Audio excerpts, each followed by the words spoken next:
pantai di tengah malam, makan sekuteng bersama-sama. Adik-adik yang santai duduklah diam. Ada Ustadz ganteng yang mau ceramah.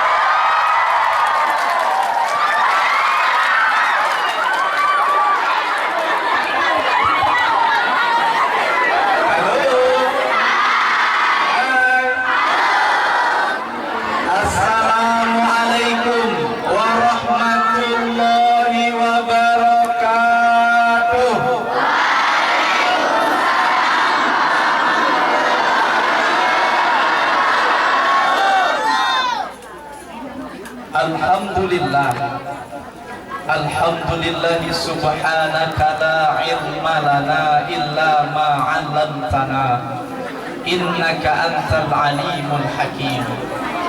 Ashhadu an la ilaha illallah wa ashhadu anna sayyidana Muhammadan 'abduhu wa rasuluh. Allahumma salli ala sayyidina Muhammad wa ala ali sayyidina Muhammad. فقال الله تعالى في كتابه الكريم أعوذ بالله من الشيطان الرجيم بسم الله الرحمن الرحيم سبحان الذي أسرى بعبده ليلا من المسجد الحرام إلى المسجد الأقصى الذي باركنا حوله لنريه من آياتنا إنه هو السميع البصير. وقال رسول الله صلى الله عليه وسلم بين الرجل وبين الشرك ترك الصلاة. Halo. Hai. Adik-adik. Adik-adik. Sebelum Ustaz mulai, aku nak nanya dulu ke Ika. Kira-kira Ika sudah nengokku di TV? Asa ya? Sudah nengokku di TV? Ika sebenarnya punya TV ya beda? Atau mungkin nengokin orang kasus kriminal? Tidak suah? Atau terlibat di kasus Sambo? Tidak suah? Kalau Ika tidak suah nengokku di TV wajar, karena aku memang tidak suah masuk TV. Jadi tidak usah dicari ya. Ada yang sudah kenal dengan saya? Belum?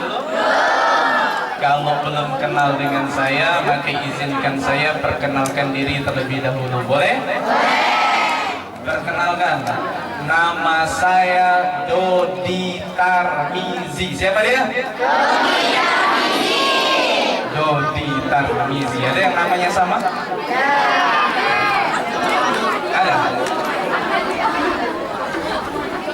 Dulu ketika Ustadz mulai mengerti tentang pentingnya arti sebuah nama, saya pernah bertekad mencari apa itu arti dari kata Dodi.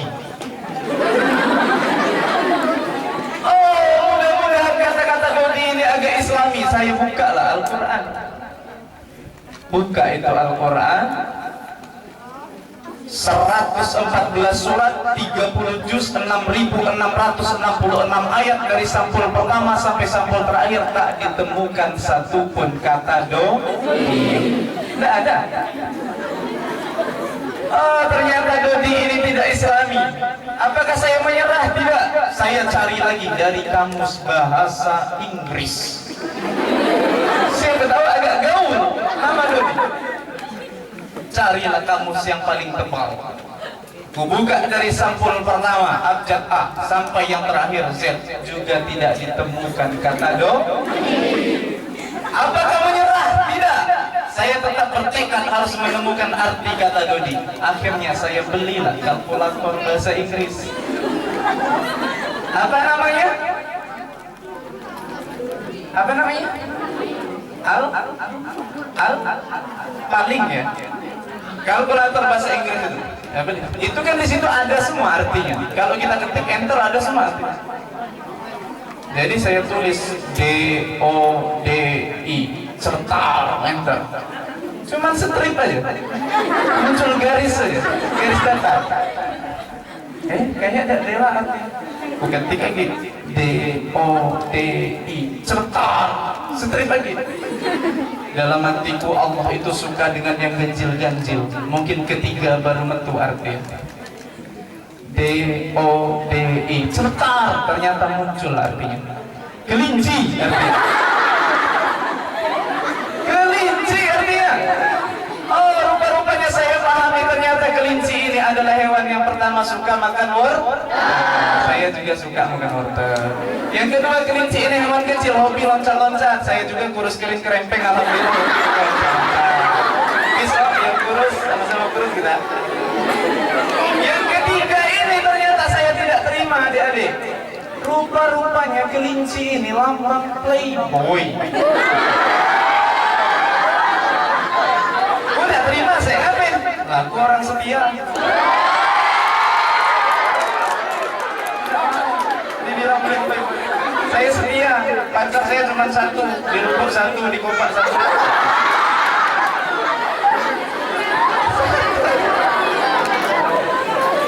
Itulah ternyata kata Dodi, tapi saya tetap bersyukur karena orang tua saya telah memberikan nama. Coba kalau tidak punya nama, gimana orang panggil? Ketidakbaikan dari nama Dodi tadi, alhamdulillah diselamatkan oleh kata yang kedua. Apa tadi? Tarmi. Tapi kalau yang ulama Tirmizi itu hafal 30 juz Al-Quran, kalau Ustaz 3 terakhir aja. Qul huwallahu ahad, qul a'udzu birabbil falaq, sama qul a'udzu birabbil nas. Yang penting ada alhamdulillah. Halo. Hai. Ustaz nih guru juga. Pak Adi, mohon izin, saya bertugas di SMP Negeri 7 Satu Atap Sungai Selan di Desa Kerakas. Kepala sekolahnya Pak Giri. Nah, jadi saya juga guru PAI di situ. Itu tempat tugasnya. Kalau tempat tinggalnya, dengar ya, simak. Saya tinggal di Jalan Gang Sempit, Perumahan Tirta Perdana Permai nomor 50 RT 8 Dusun Samhin, Desa Padang Baru, Kecamatan Pakalan Baru, Kabupaten Bangka Tengah, Provinsi Kepulauan Bangka, Negara Kesatuan Republik Indonesia. Kalau Ika nak nyari rumah Ustaz, gampang. Nanti ketika kalian masuk di Desa Padang Baru, ada rumah 2 tingkat. Di situ pagarnya tinggi, halamannya besar. Di dalamnya ada Pajero, ada Fortuner, ada Alfa. Di sampingnya ada rumah kecil, yang itu rumah Ustaz. Yang pertama, marilah kita selalu senantiasa bersyukur kepada Allah Subhanahu wa Ta'ala. Sependek-pendek, semudah-mudah kita bersyukur dengan mengucapkan kalimat Alhamdulillahirabbil alamin. Allah Subhanahu wa Ta'ala berfirman, "Innal ladzina qalu rabbuna Allah, tsumma istaqamu, tatanazzalu 'alaihimul malaikatu alla takhafu wa la tahzanu wa abshiru bil jannati allati kuntum tu'adun." Ngerti? Ya. Mengapa kita harus bersyukur kepada Allah sekarang? Yang pertama, karena kita masih beriman kepada Allah. Innal ladzina qalu rabbuna Allah, orang-orang yang mengatakan bahwa Tuhanku adalah Allah. Tuhanku adalah Allah. Allah Tuhan sah? Kalau bukan Allah, bukan Tuhan sah? Hafal tak lagu topi saya bundar? Topi saya bundar, topi saya. Kalau tidak, bukan topi saya. Allah, Allah Tuhan saya. Kalau bukan Allah, bukan Tuhan saya. Sekarang ada Ustaz bantu. 1, 2, 3. Tuhan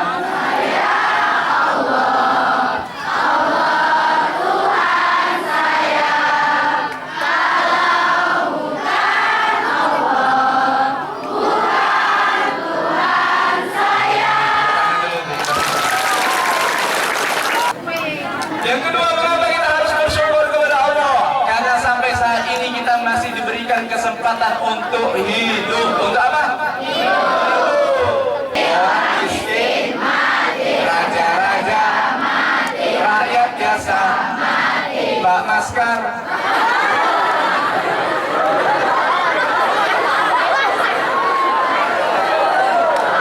nggak mau mulai. Ternyata Pak Maskarnya masih hidup. Tak buat Maskar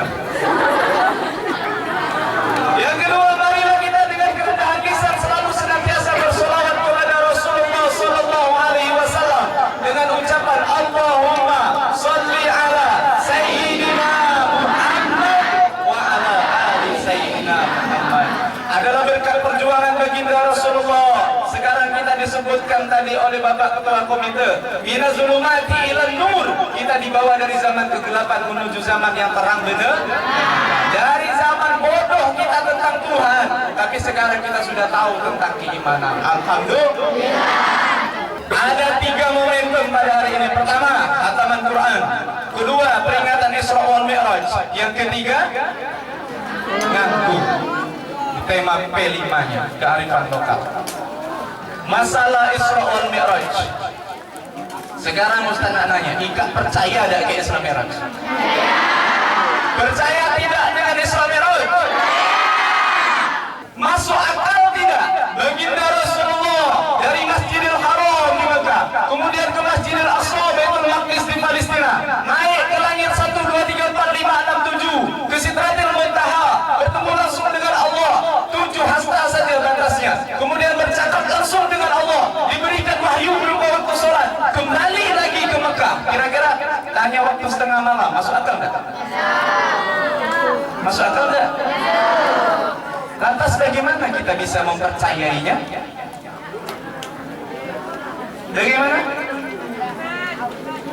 Maka adik-adikku semua, tugas Ustadz datang ke sini yang pertama adalah meyakinkan adik-adik siswa-siswi SMP Negeri 1 Lubuk Besar bahwa peristiwa Isra wal Mi'raj yang dialami oleh Nabi Muhammad itu memang benar adanya. Bagaimana caranya? Dengarkan satu kisah ini. Siap? Yang memperjalankannya itu adalah Allah. Subhanalladzi asra. Arti asra itu diperjalankan. Bukan dia berjalan sendiri, tapi Allah yang menjalankan. Nanti kelak di akhirat itu sama kayak kita nyunjung tulang itu, orang memikul dosanya masing-masing di akhirat nanti. Ada yang memikul Toyota Alphard karena dia pernah mencuri Toyota Alphard. Ada yang memikul NMAX karena dia pernah mencuri NMAX. Tapi ada juga yang agak aneh, dia mikul gorengan. Siapa itu? Ternyata yang suka pergi ke kantin beli 5 ngaku 3 bayarnya. Nah, siapa? Kalau ada jangan lagi ya. Jadi itu nanti kita memikul juga dosa kita masing-masing. Begitulah peristiwa yang dilihat oleh Rasulullah ketika Isra Mi'raj itu. Yang pertama, Rasulullah melihat ada orang yang kepalanya pecah terus. Pecah lagi, pecah lagi. Ditanya Rasulullah kepada malaikat Jibril, itu kenapa? Lalu malaikat Jibril jelaskan, ya Rasulullah, itulah golongan orang-orang di masa hidupnya suka lalai dan meninggalkan sholat. Wuduknya bagi etika, bagi adab, bukan hanya kepada orang yang lebih tua punya adab, wuduk juga punya adab. Jangan kadang-kadang yang masa-masa Ika ini sambil ngobrol duduk dihidupkan keram, tendang be. Oh, yang itu cenderung. Tendang be sambil ngobrol. Sholat juga harus benar. Iya, sholat juga harus benar. Tidak boleh mengatakan segala sesuatu selain dari bacaan sholat. Ada orang sholat, ada 5 orang sholat berjemaah, yang satu di depan. Pas imamnya baca Al-Fatihah, adalah cicak jatuh, lompat. Kata yang paling kanan sini, mau cicak jatuh. Tengah sholat. Kata yang samping, oh kani ngomong batal sholat. Kata yang sebelah, kata ngomong juga batal juga. Yang sebelah, untung udah ngomong. Batal semua. Kita ini diperintahkan oleh Allah wajib untuk mempelajari Al-Qur'an. Kalau di SMP ini Bapak yakin tadi ada yang hafal 10 juz, ada mungkin juga yang hafal 3 juz pokat, juz mangga, juz melon. Mungkin juga banyak yang hafal lebih dari itu, alhamdulillah. Tapi kalaupun tidak bisa, setidaknya kita berusaha untuk mempelajari dan membacanya. Kalau bisa 1 hari 1 juz, alhamdulillah. Nggak bisa 1 juz sehari itu 1 lembar. Nggak bisa 1 lembar sehari 1 halaman. Nggak bisa 1 halaman sehari 1 ayat. Wudu, buka Al-Quran. Bismillahirrahmanirrahim. Alif lam mim. Shadaqallahul azim. Ya 1 ayat ya. Daripada tidak sama sekali. Mengapa penting kita mempelajari Al-Quran? Nah, 1 ini yang terakhir. Dengar Pak. Ada satu keluarga, anaknya 2, laki-laki semua. Ya? Mereka sering sholat imaman. Yang jadi imamnya siapa? Ayahnya, ya bapaknya yang sholat. Tapi bapaknya ini tidak punya hafalan Al-Quran. Dia punya hafalan Al-Quran sama kayak Ustaz tadi, hanya 3 surat terakhir saja. Al-Ikhlas, Al-Falaq, An-Nas. Jadi setiap dia jadi imam, yang surat-surat itulah yang dia baca. Akhirnya anaknya lango. Tahu lango? Bosan. Ayah baca waladhdallin. Dia mulai ribut di belakang. Bang, abang tadi sholat apa? Abang sholat apa? Al-Ikhlas, An-Nas, Al-Siman. Bismillahirrahmanirrahim. Qul huwallahu ahad. Yes, kata adik di belakang. Sini bang, sholat. Seperti kuping. Aduh sakit. Besok jam 2 lagi. Giliran abang pula yang menang, adik pula yang menang. Lama-lama malu lah ayahnya tadi. Ya Allah, engkau maluku di hadapan anak biniku. Ya Allah, aku nak bertekad menghafal surat yang baru. Sampai besoknya dia sholat lagi. Siratal ladzina an'amta 'alaihim ghairil maghdubi 'alaihim waladdallin. Anaknya mulai ribut kayak biasa. Gimana abang hari ini sholat apa? Adik hari ini sholat apa? Ikhlas ke anak, salah. Dalam hati bapak tumpulan hari ini kak salah lagi. Udah punya surat baru, ikat salah lagi. Ikat tidak yang menang yang begitu tidak. Dalam hati bapak ini. Tapi gara-gara mikir itu, hafalannya belum terlalu paten, akhirnya lupa. Bismillahirrahmanirrahim. Inna anak ribut. Inna lillahi wa inna ilaihi raji'un. Diambil sajadah ke istrinya kalau tapi apa kira kami dalam hati di belakang. Gara-gara dia tidak punya hafalan Al-Quran, maka dekatkan diri kita kepada Al-Quran. Karena Al-Quran itu berfungsinya sebagai apa? Syahrul Ramadan alladzi unzila fihi Al-Quran hudan lin-nasi wa bayyinatin minal huda wal furqan. Fungsinya itu pertama sebagai Al-Huda, yaitu sebagai petunjuk. Yang kedua Al-Furqan, yaitu sebagai pembeda. Apa yang dibedakan? Laki-laki dan perempuan. Laki-laki dan perempuan dibedakan oleh Al-Quran. Yang benar salah dibedakan oleh Al-Quran. Yang hak dan batil dibedakan oleh Al-Quran. Langit dan bumi dibedakan oleh Al-Quran. Jangan pula kita tidak mengakuinya. Ustaz tutup.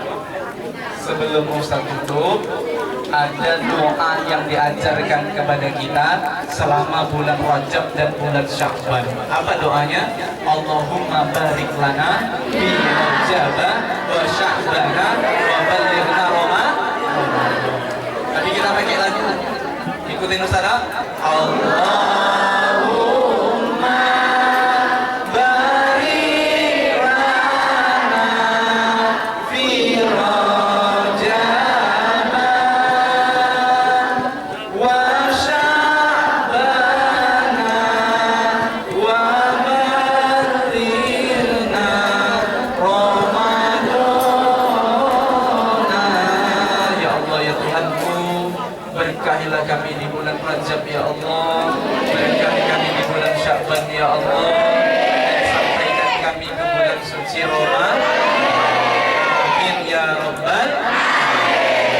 Adik-adik, adik-adik, alhamdulillah.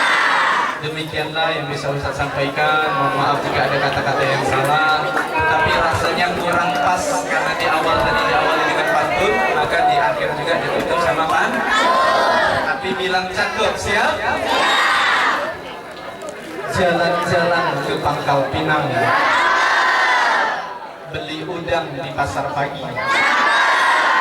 Kalau adik-adik merasa senang, lain waktu boleh undang saya lagi. Wassalamualaikum warahmatullahi wabarakatuh.